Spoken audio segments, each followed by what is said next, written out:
The OS line has broken upward.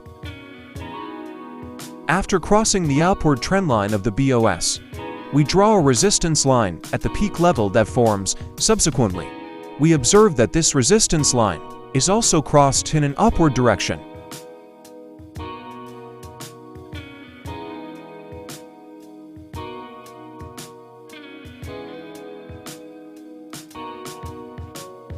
The OS line has broken upward.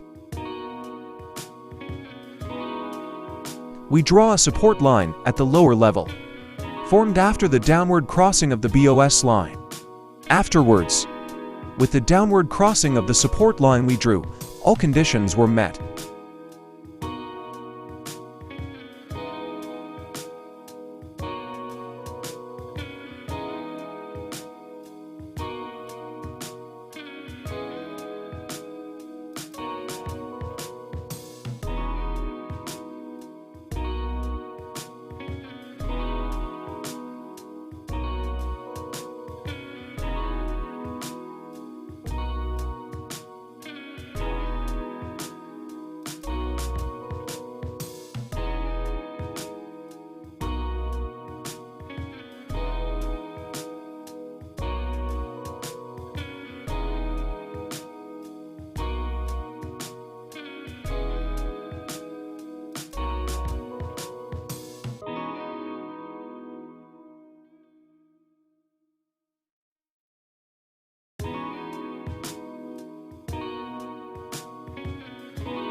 Now we will seek assistance from the output alerts indicator.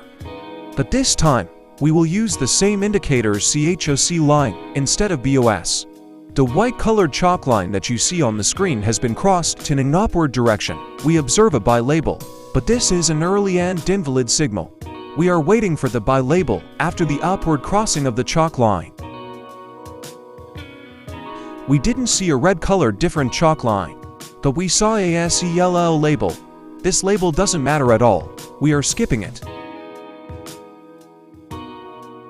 After skipping the sell label we encountered a buy label and entered into a long position trade. Here's the result.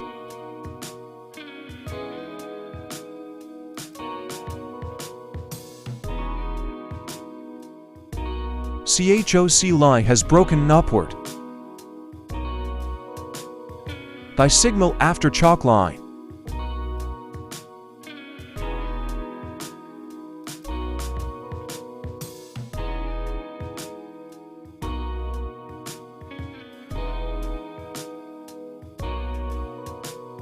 CHOC line has broken downward and sell signal.